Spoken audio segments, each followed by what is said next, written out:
Meu Deus do céu, presta atenção nessa explicação. Olha só, já vou comentar. E como que é essa relação com religião? Você acredita em Deus? Como que é?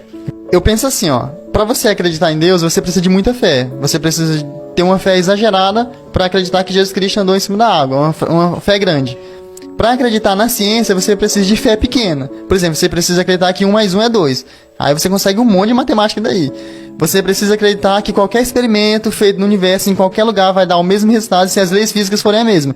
Aí você tendo esse pouquinho de fé, você deduz toda a física para criar esse microfone aqui. Então, qual é a diferença da ciência para a religião? É porque a ciência exige fé em pedacinhos pequenos, que são os axiomas, os postulados, as estruturas lógicas pequenininhas. E a religião não. A religião exige uma fé maior em acontecimentos maiores.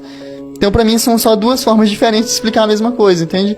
O pessoal fala assim, Deus não existe, mas pra mim não faz diferença, entendeu? Pra mim, Deus existe e ele explica muita coisa. Eu acreditando nele, explica muita coisa que eu não explico usando a ciência, por exemplo, entende? Tipo, a crença em Deus e nas coisas que ele pode ter criado não inviabilizam ou invalidam a ciência ter feito as coisas que ela fez com os avanços, né? Exatamente. Não. E aí, você acha que as duas coisas conseguem conviver tranquilamente? Por exemplo, o microfone aqui, o homem consegue... Meus irmãos, o fato é que a ciência cada vez mais aponta para Deus. Tem muita gente que fala assim, não, mas a ciência, ela vai contra tudo. Não, isso é algumas pessoas de forma isolada e tal. Mas quando você olha mesmo para a ciência e começa a vasculhar as coisas a fundo, você vê que cada vez mais ela aponta para Deus.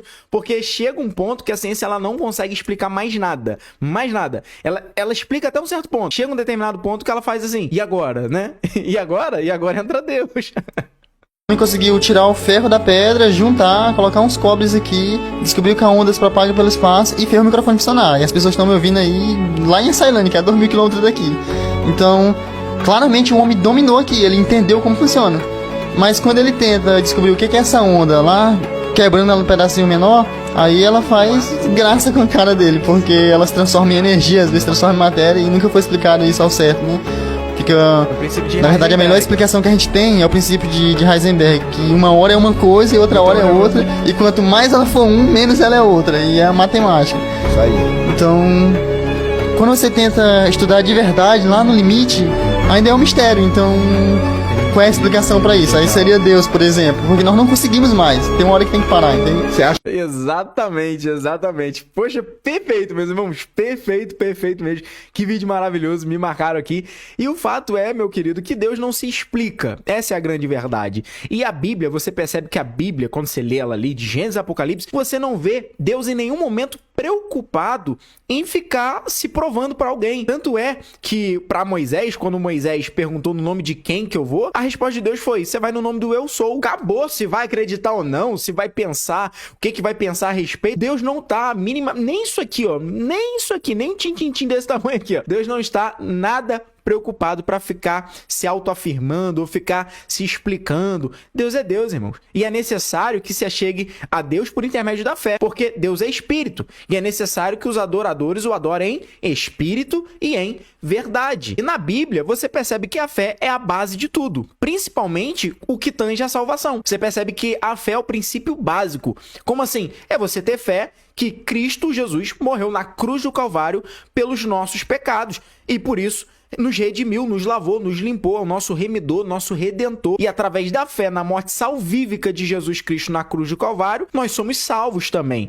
Obviamente, as boas obras têm uma relação com essa fé, porque a Bíblia vai falar que a fé sem obras é morta, logo nós vemos que uma tem poder de anular a outra, mas isso é um papo para outro vídeo. O fato é que a fé é o princípio básico de tudo. Paulo vai escrever aos 2 Coríntios, capítulo 5, verso 7, se não me falha a memória, que vivemos por fé e não pelo que vemos. Então, assim, não perca seu tempo tentando explicar quem que é Deus, tentando provar. Nem Deus se preocupou com isso e não se preocupa até hoje. O fato é que precisa ter fé em Cristo Jesus. Senão seria muito fácil, né, meus irmãos? Olha que eu vi, né? Eu vi. É claro que eu já vivi coisas, já passei por coisas que não tem como explicar. A única explicação é ser Deus, né? Quando Deus usa alguém para revelar algo que só você sabe, ou só você falou com Deus em uma oração, entende? Não tem como. Mas tudo isso parte o quê? Do princípio de você ter a fé. É claro que, em algumas ocasiões específicas, de modo algum eu vou limitar o poder de Deus, Deus pode se revelar para uma pessoa sem mesmo antes dela ter a fé. Deus faz o que ele quer na hora que ele quer, ele é Deus, é o Todo-Poderoso.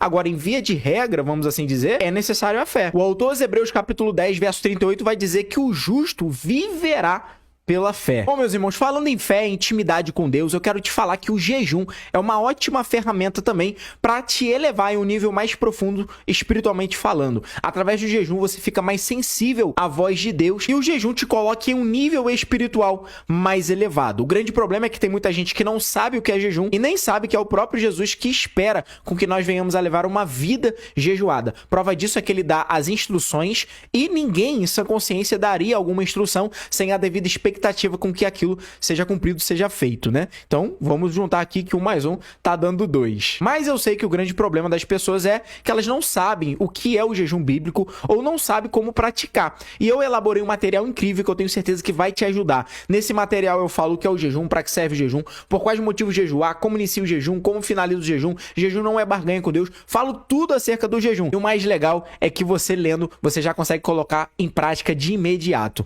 Entra aí no meu perfil, clica no link da biografia, segue o passo a passo e a gente se vê lá. No mais é isso, tamo junto, somos um More Bible, mais Bíblia.